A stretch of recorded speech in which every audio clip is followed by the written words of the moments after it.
हर हर महादेव। प्रिय भक्तों, हम आपको सुनाते हैं बुधवार व्रत की कथा।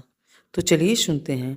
समतापुर नगर में मधुसूदन नामक एक व्यक्ति रहता था। वह बहुत धनवान था।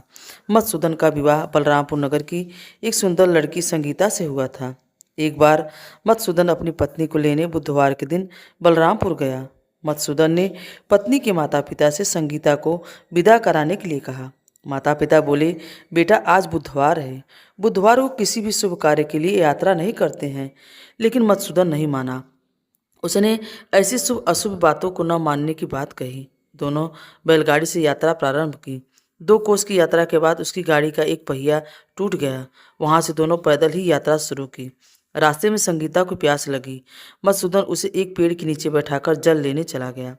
थोड़ी देर बाद जब मधुसूदन कहीं से जल लेकर वापस आया तो बुरी तरह हैरान हो उठा, क्योंकि उसकी पत्नी के पास उसकी ही शक्ल की सूरत का एक दूसरा व्यक्ति बैठा था।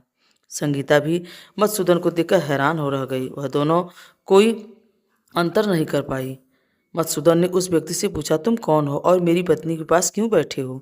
मधुसूदन की बात सुनकर उस व्यक्ति ने कहा, अरे भाई, यह मेरी पत्नी संगीता है। मैं अपनी पत्नी को ससुराल से विदा करा के लाया हूँ।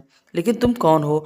मुझसे ऐसा प्रश्न क्यों कर रहे हो? मधुसूदन ने कहा, तुम जरूर कोई चोर या ठग हो। यह मेरी पत्नी संगीता है।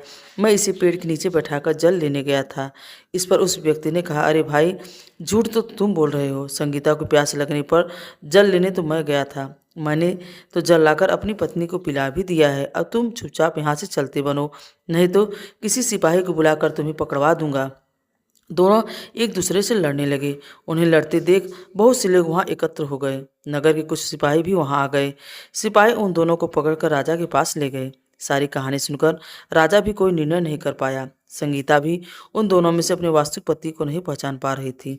राजा ने दोनों को कारागार में डाल देने के लिए कहा। राजा के फैसले पर असली मधुसूदन भयभीत हो उठा। तभी आकाशवाणी हुई, मधुसूदन, तूने संगीता के माता पिता की बात नहीं मानी और बुधवार के दिन अपने ससुराल से प्रस्थान किया। यह सब भगवान बुद्धदेव के प्रकोप से हो रहा है। मधुसूदन ने भगवान बुद्धदेव से प्रार्थना की कि हे भगवान बुद्धदेव, मुझे क्षमा कर दीजिए। मुझसे बहुत बड़ी गलती हुई है।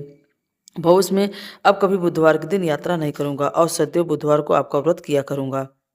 मधुसूदन के प्रार्थना करने से भगवान बुद्धदेव ने उसे क्षमा कर दिया। तभी से दूसरा व्यक्ति राजा के सामने से गायब हो गया। राजा और दूसरे लोग इसे चमत्कार को देखकर हैरान हो गए। भगवान बुद्धदेव की इस अनुकंपा से राजा ने मधुसूदन और उसकी पत्नी को सम्मानपूर्वक विदा किया। कुछ दूर चलने पर रास्ते में उसे बैलगाड़ी मिल गई। बैलगाड़ी का टूटा हुआ पहिया भी जुड़ा हुआ था। दोनों उसमें बैठकर समतापुर की ओर चल दिए।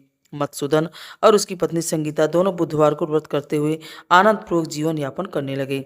इस तरह भगवान बुद्धदेव की कृपा से उनके यहाँ खुशियाँ बरसने लगी। इस तरह जो स्त्री पुरुष विधिवत बुधवार का व्रत करके व्रत कथा सुनते हैं, भगवान बुद्धदेव उनके सभी कष्ट को दूर करते हैं। तो भक्तों, आपको यह कथा कैसी लगी? अगर अच्छी लगी हो तो कमेंट में हमें ज़रूर बताएं।